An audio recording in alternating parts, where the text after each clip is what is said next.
What is your best advice for someone who wants to become a neurosurgeon, sir? My best advice to somebody who wants to become a neurosurgeon will be, first, taste it. You work under a neurosurgeon, you work in a place where neurosurgeries are being performed, you observe whether you will be able to handle the pressure, handle the conditions, handle the patients, everything. If you are able to handle that, because I have seen many people dropping out, and if you are exposed to it before joining in, and you know that okay, this is the game you want to play in your life, then definitely you are most welcome.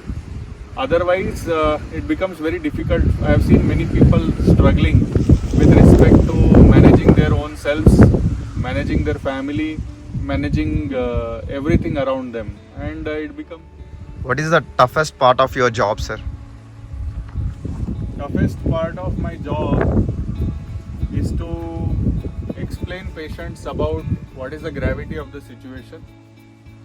In case of trauma, in case of tumor, in case of any kind of neurosurgical procedure, there is always a risk involved, and people generally don't understand. They compare brain and spinal cord with other organs. Brain and spinal cord are not like other organs.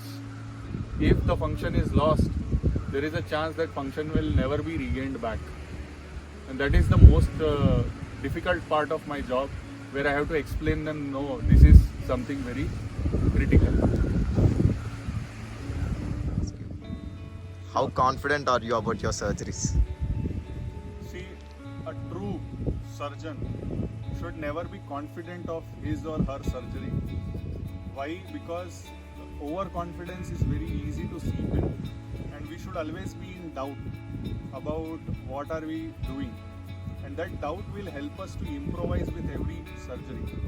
Consider every surgery as your first surgery, and when you do it as your first surgery, it will be a better experience than thinking that I am very much confident of my surgery. Always consider this is your first chronic subdural, this is your first medulloblastoma, this is your first CP angle. Always consider in that manner. That will help you to be grounded, and it will ultimately give you the confidence, because you will be preparing yourself as a first timer, and that will help you to be confident because you are prepared nicely. I hope this answer opens up a good mindset for you as a surgeon as well. Yes, sir. That's so true.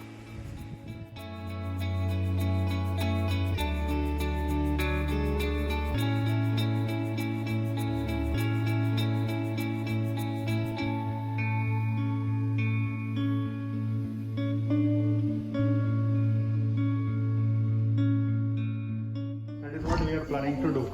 Okay. So now we are at L4 medical. Huh? Just a second. We are at L4 medical. People give gloves. Fast. Gloves.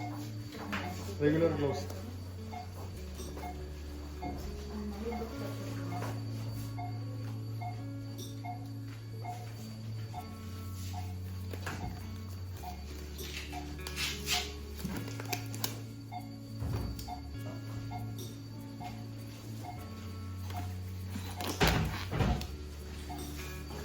Okay, so this was L4 pedicle. Now, Bhaiya, CR mean use. What exactly neurosurgery is for you, sir? Neurosurgery for me Yes, sir. is my first love. Increase the total bed height.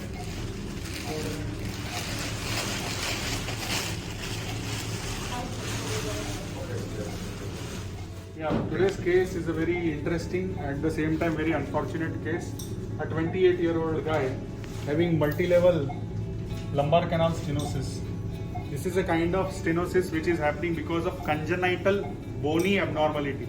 So bony canal itself is a narrow canal, and that is why you can see here there is a severe canal stenosis which is less than 8 mm at L4, L5 level. Generally less than 10 mm we do surgery.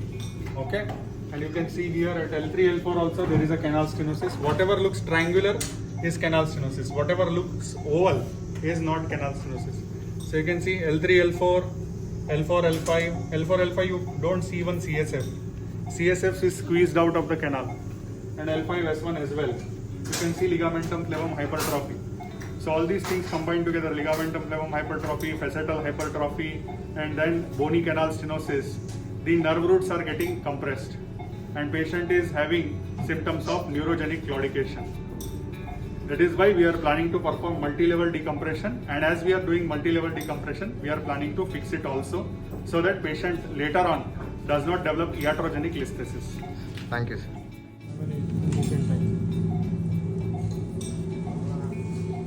Big incision.